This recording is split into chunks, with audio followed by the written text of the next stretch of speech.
Hey everybody, it's me Audrey. I'm back again with another video. If this is your first time tuning in, welcome to my channel. And if you've been watching thus far, I really appreciate you taking the time to do that. Okay, so I just want to talk about John chapter 11 where it talks about Lazarus.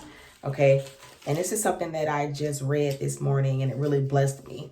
So I want to share a little bit of passages with you. Okay, and it reads, starting from verse 1, a man named Lazarus was sick. He lived in Bethany with his sisters, Mary and Martha. This is the Mary who later poured the expensive perfume on the Lord's feet and wiped them with her hair.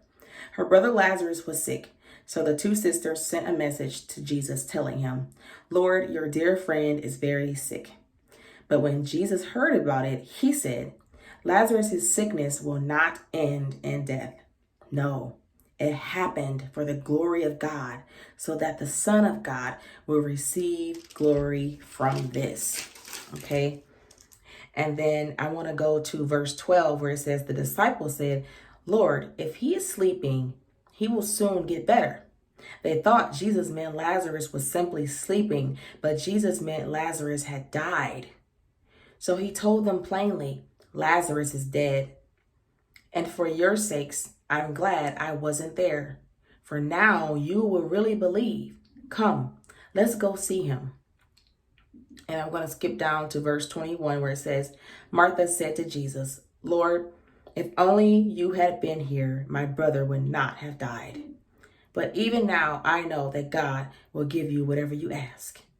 And then Jesus told her, "Your brother will rise again." "Yes," Martha said, "he will rise when everyone else rises at the last day." And then Jesus told her, "I am the resurrection and the life. Anyone who believes in me will live even after dying.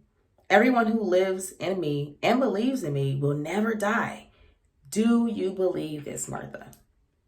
Do you believe this? So I'm just going to stop right there.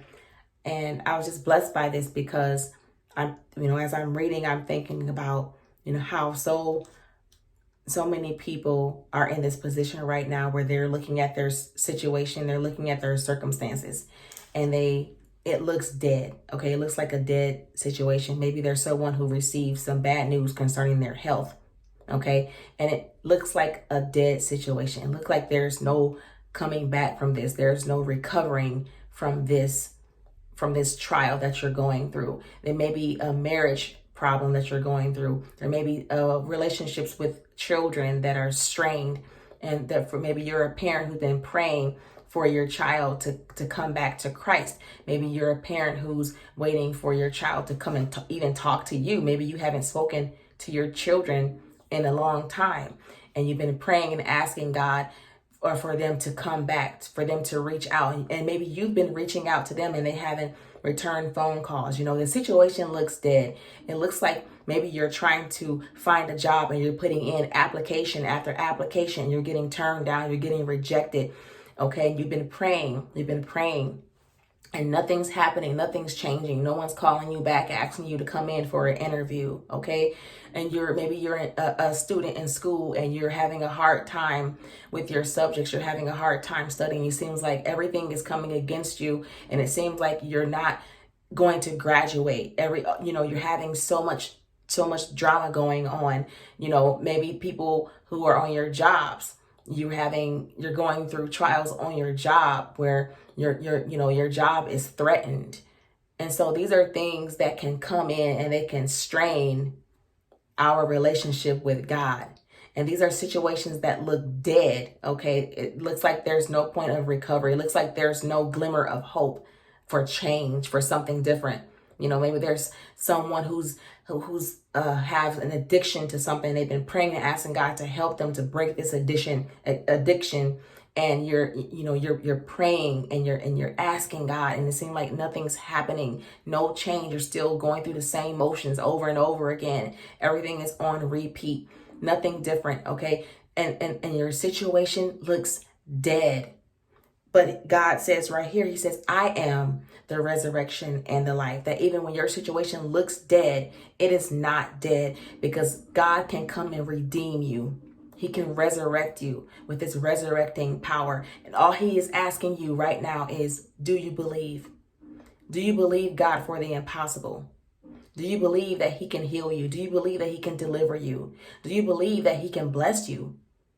Okay? It boils down to our faith. All right? But he is the resurrection and the life.